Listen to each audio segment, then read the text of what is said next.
Sai cosa significa la parola addirittura in italiano? Beh, lo scopriamo nel video di oggi. Ciao a tutti e benvenuti o bentornati sul mio canale. Io sono Stefano e sono un insegnante di italiano per stranieri. Se sei nuovo o nuova sul canale, prima di tutto benvenuto o benvenuta, sono davvero super contento di averti qui. Io sul mio canale pubblico video di grammatica e vocabolario, ma anche vlog di viaggi in giro per l'Italia. Quindi se sei interessato o interessata a questi contenuti, puoi iscriverti al canale, sono sicuro che ti piaceranno tanto. E anche se vuoi supportare il mio lavoro qui su YouTube, non dimenticare di lasciare un bel mi piace perché questo mi aiuterà incredibilmente. Nel video di oggi parliamo della parola italiana addirittura, che è una parola super usata nella nostra lingua, che però gli stranieri non usano così tanto, perché è un po' difficile, soprattutto perché è molto difficile tradurla in altre lingue. Quindi oggi cercherò di insegnarti il significato di addirittura anche con esempi pratici, così che puoi capire meglio come funziona questa parola in contesto. Prima di tutto dobbiamo dire che la parola addirittura può essere usata in una frase, ma anche da sola. I significati sono abbastanza simili, ma cerchiamo di distinguere questi due casi.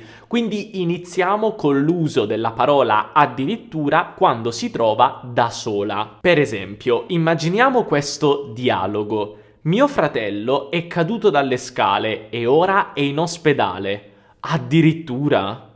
Mio fratello è caduto dalle scale e ora è in ospedale. Addirittura? Perché in questo caso uso la parola addirittura? Beh, per capire meglio devo aggiungere un'informazione. Immaginiamo che mio fratello abbia 12 anni. Ora, come puoi capire, se un ragazzino di 12 anni cade dalle scale, sì, certo, potrebbe farsi male, però nell'80% dei casi non va in ospedale. Se stiamo parlando di una persona anziana, ok, certo, ci sono più alte probabilità di andare in ospedale, però per un ragazzino di 12 anni, se cade dalle scale si fa un po' male, ma non finisce in ospedale. Quindi perché dico addirittura? Beh, perché non mi aspettavo questo, non mi aspettavo che un ragazzino di 12 anni, dopo una caduta dalle scale, finisse in ospedale. Quindi sto usando la parola addirittura per esprimere stupore, perché non mi aspettavo questa cosa. Però come puoi vedere, dato che la frase è abbastanza negativa, uso la parola addirittura non solo per esprimere stupore,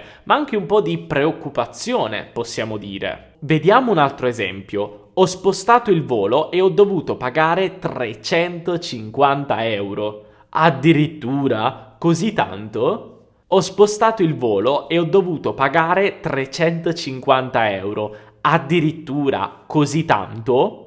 Spostare i voli è sicuramente molto costoso, ma 350 euro mi sembrano un po' tanti. Quindi io qui uso la parola addirittura per esprimere di nuovo stupore, perché 350 euro sono davvero tanti. Però in realtà noi possiamo usare la parola addirittura anche per fatti positivi. Per esempio, ti ricordi Luigi? Lui non era molto bravo a scuola, ma ora è diventato un ingegnere.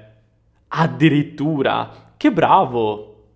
Ti ricordi Luigi? Lui non era molto bravo a scuola, ma ora è diventato un ingegnere. Addirittura, che bravo!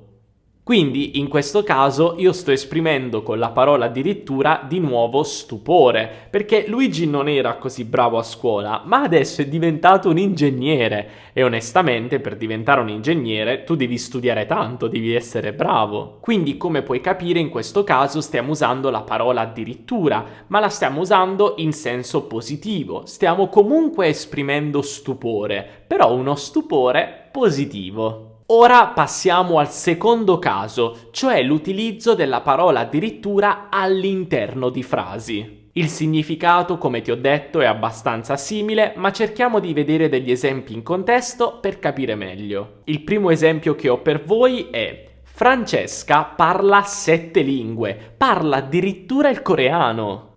Francesca parla 7 lingue, parla addirittura il coreano.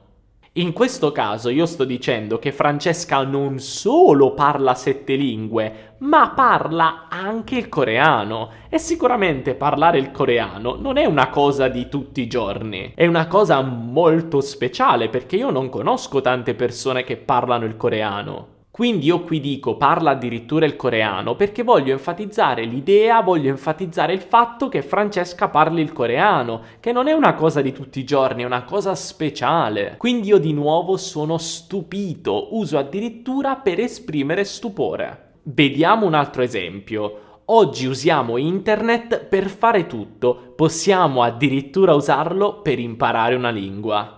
Oggi usiamo internet per fare tutto, possiamo addirittura usarlo per imparare una lingua.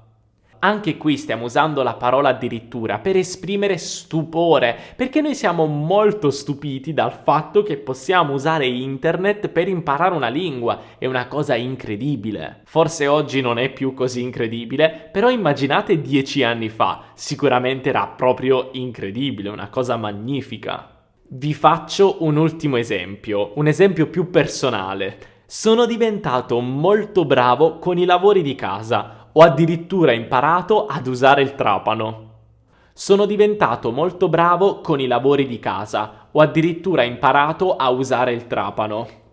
Allora, io non sono bravo assolutamente con i lavori di casa, ma da quando ho il mio ufficio ho dovuto fare tante cose da solo. E quindi, anche se usare il trapano è una cosa molto facile, per me non lo è. Per me è una cosa super difficile. Quindi il fatto che io abbia imparato ad usare il trapano è una cosa molto speciale per me. Una cosa che mi fa provare stupore. Quindi ecco perché dico ho addirittura imparato ad usare il trapano, perché per me quella è una cosa speciale che non mi sarei mai aspettato, non avrei mai immaginato. Benissimo, quindi avete capito come si usa la parola addirittura? Ma adesso è arrivato il tuo momento. Prova a scrivere qui sotto nei commenti alcune frasi usando la parola addirittura. Io farò del mio meglio per correggere le frasi, così che posso aiutarti ad imparare come si usa questa parola. Come sempre, se hai trovato il video utile, non dimenticare di lasciare un bel mi piace